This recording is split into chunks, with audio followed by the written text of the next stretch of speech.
Дэс хойш юм энэ. Юу энд манай 5 жилийн төлөвлөгөө боловсруулж оруулж ирсэнд баяртай байна. Мэдээж энэтэй холбоотой жилийн 4 жилийн гэх мэтлэн бодлогод гарч ирэх бас нэг суурьтай тийм төсөөлөлтөй болж гин гэж бодож байна. Зөвхөн нөгөө эрүүл мэндийн салбараас яг энэ 5 жилийн төлөвлөгөө боловсруулахад яамнаас буюу салбараас ямар төлөөлөл, ямар хүмүүс, ямар мэрэгжлийн баг энд оролцсон болоо гэдэг нэгдүгээрт асуулт байна. За энэ асуулттай холбоотой эрүүл мэндийн яамнаас юу хүн байгаа мө хий хариулах юм бол одоо энэ жишээлбэл манайх эцсийн зорилгоо яг юугаар тодорхойлсон юм? Эрүүл мэндийн салбарын чи эцсийн зорилго нь юу юм? Цэрэндээ хүрэх завсрын зорилго чи юу юм? Энэ хоёртой уялддаг нөгөө нэг блокуудын чинь хоорондын харилцаа хамаарал, санхүүжилт, нөөц, эм гэх мэтчлэн энэ одоо бодлогууд нь огт харагдахгүй байгаа байхгүй юу? Энэ эрүүл мэндийн салбар маань одоо бусад салбаруудыг бодвол их онцгой тусдаа шинжлэх ухаан гэж би одоо сүүлийн жил бараг ярьж байгаа. Бусад зүйлүүдтэйгээ яг адилхан байдлаар оруулж ирэхээр зэрэг дандаа энэ бодлого нь орхигдоод хаягдаад тэгээд асуудал гарахаар зэрэгэл тэр гал унтрах байдлаар араас нь яваад байгаа их сэтгэл зовж байгаа юм.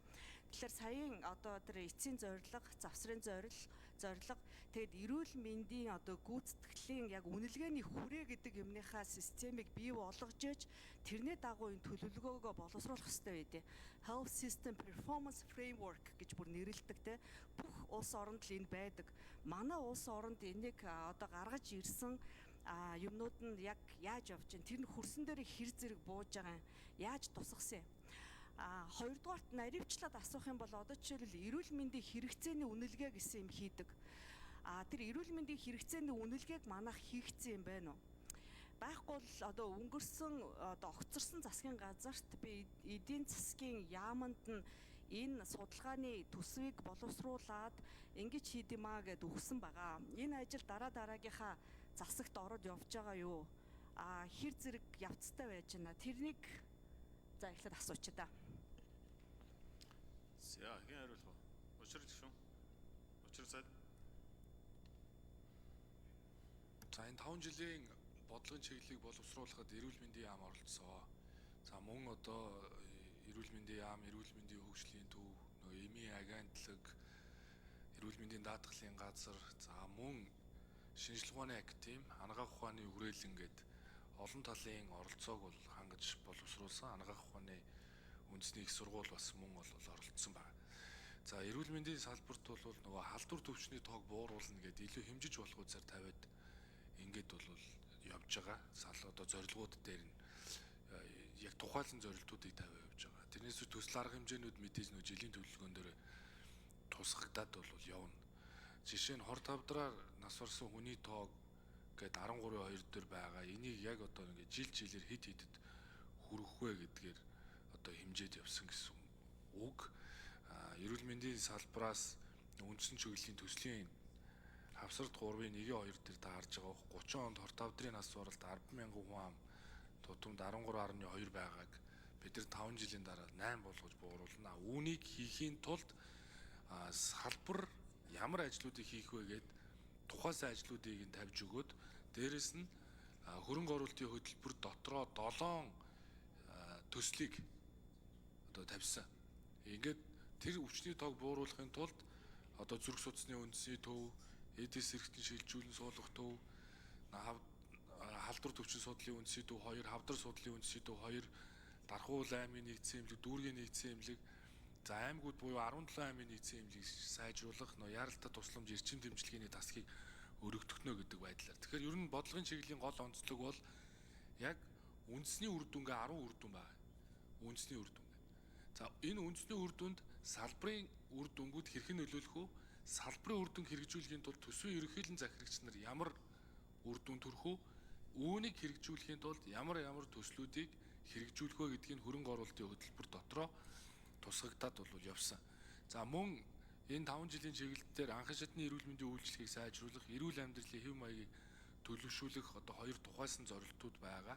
Тэгээ үүн дээр яг хийх ажлууд нь ингээд жилээрээ та бас хавсралтаар харах юм бол тусгагдаад бол явсан учраас бид нар бол эргэжил зүгээр төсөл арга хэмжээний процессыг үнэлэхгүйгээр үнэхээр одоо тэр өвчний одоо нас баралтын тоог хэдээр бууруулсан бэ гэдэг тэр хувийг нь үнэлээд За ингээд төсвийн ерөнхийлөгчийн захирагч нь ажлаа хангалттай хийсэн гэдгийг нь үнэлээд явах.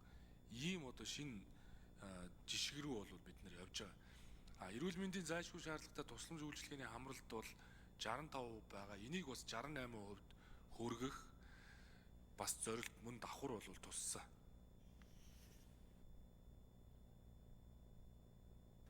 За гамаа гишүүн тодруулъя.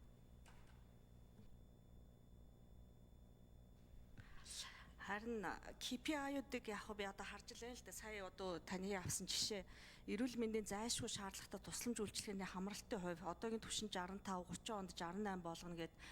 Тэгвэл одоо Дэлхийн эрүүл мэндийн байгууллагын одоо дата мэдээлэл ил байдаг. Тэрийг харахаар Монгол улсын үзүүлэлт уул нь 2019 онд энэ чинь 67 байсан байхгүй юу? Тэгсэн чинь 21 онд 65 болоод буурсан. Инхээр одоо бид нар хөгжөөд байна уу, ухраад байна уу? Тэгээ энэ KPI-удаа нөгөө дордуулж, суур төвшнгөөсөө дордуулж орж ирээд байгаа асуудал байгаа. Энэ бол гэхдээ харьцангуй майнер буюу жижиг асуудлууд. Миний гол хэлэх гээд байгаа юм нь KPI тавихаас өмнө энэ эрүүл мэндийнхаа тогтолцоог нийт хүрээнийх нь хувьд нь үнэлжээж тэгээд тус бүрд нь оруулж ирэхгүй бол бид нар дандаа ингээд асуудлыг хайсан тусдаа араас нь ингэж хөөсөн юм болчиход байна л та. Тэхийн тулд би одоо энэ салбарынхан орж ирсэн юм болов. Түрүүн би асуусан шүү дээ. За учирлаг шүү энэ дээр нэг хариулт та. Яг уу бид нар нөгөө хянаад үнэлээд мониторинг хийж байгаа эрх бол сая эдийн засгийн хөгжлийн яамд ирсэн. Тэгэхээр бид нар 5 жилийн бодлогын чиглэлийг боловсруулсан учраас эргээд үнэлэх учраас KPI-уудыг илүү одоо тэр хэмжиж болох ус тодорхой цаг хугацаатай бодиттой байлгах дээр бол анхаарсан. Салбарын яам өөрсдөө нөхцөл байдлынхаа шинжилгээг хийгээд саналаа бол биднэрт боловсруулж оруулж ирсэн. Тэгээ яг би тантай санал нэг байгаа. Тогтолцооны хувьд өөрчлөлт хийхгүй бол бидний энэ тавьсан KPI-уудыг эргээд үнэлэхэд үнэлгээ бол бид нар процесс үнэлгээ болж байгаа учраас үнэлгээ бол хангалттай сайн гарахгүй. Тэр эргэжил бол эргээд үнэлэгдэхэд бол бэрхшээлт. Эрүүл мэндийн салбарт бол бид нар нийт 11 дүнг тодорхойлцсон. 11 үр дүн хүрсэн үү хүрээгүй юу гэдгээр эргэжил хэмжээд эхэлнэ. Тэгэхээр салбар энэ үр дүнд хүрэхийн тулд тэр тогтолцооныхоо шинжилгээг хийх үүрэгтэй. Чадахгүй бол хангалтгүй гэж үнэлэгдэнэ. За. Энэ дээр мантхаа гишүүн. Асуулт.